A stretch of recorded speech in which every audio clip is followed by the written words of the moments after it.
with some cricket. Man, cricket is finally back in the West Indies before the World T20 starts. The World T20. The T20 World Cup. However you want to say it, man. Oh my gosh. West Indies versus South Africa. First T20. West Indies pulling out comfortable winners today. Let's get into the stats here. West Indies batted first and made a total of 175 for 8 in their 20 overs. Leading the charge for the Windies, skipper Brandon King had 79 from 45 balls with 6 fours and 6 sixes. He had support from Kyle Mayers, who had 34 from 25 balls, 1 4 and 3 sixes. And Roston Chase, who had 32 from 30 balls with 2 fours and 1 6, leading the way for the Windies. At one time, actually, the West Indies were probably on par to get a little over 200, but South Africa pulled them back. A little bit of concern for the West Indies there. I think that's been one of their major concerns, especially in this format of the game. When they get good starts, it's just about pressing on in the middle overs and trying to keep the strike rotating, get runs on the board, not just looking for 4s and 6s, but just trying to get runs. Whether it's 1s, 2s, 3s, rotating the strike, just keeping the scorecard ticket. So a little bit of concern for Coach Darren Sammy. Bowling for South Africa, you had debutant Otniel Bartman, who had 3 for 26 from his 4 overs, and he had support from Andile Pelawakwayo with 3 for 28 from his 4 overs to pretty much lead the fight back for the South African Bulls, because at one time it was a Brandon King, Kyle Mayer show just at the top of the innings because Johnson Charles failed, and then you had another good partnership between Mayers and Roston Chase. But you know, Bartman and Pelawakwayo did really well to bring it back and to give South Africa a fighting chance towards getting to this total of 176 for victory. In response, South Africa ended up getting bowled out for 147 from 19.5 overs. Leading the way was Reeza Hendricks with 87 off of 51 balls. That included 6 fours and 6 sixes. He was the only batsman to pass 30 though.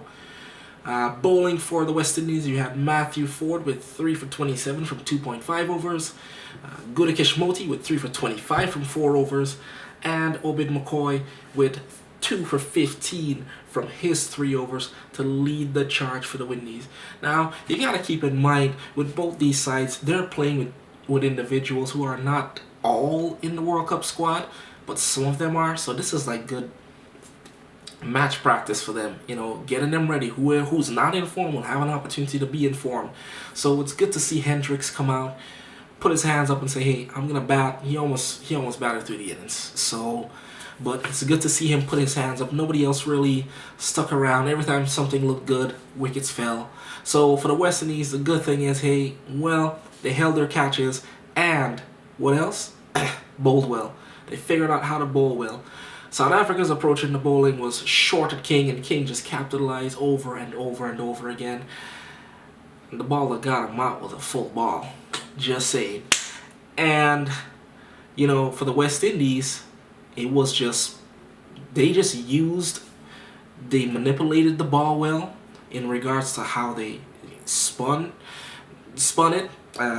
Pace, they varied their pace well. Like they use more common sense in this format, and it's good to see the West Indies bowling come into some fruition. But we'll see. Yeah, Shamar Lewis actually made his debut today. Shamar Joseph actually made his debut today, and he got 1 wicket.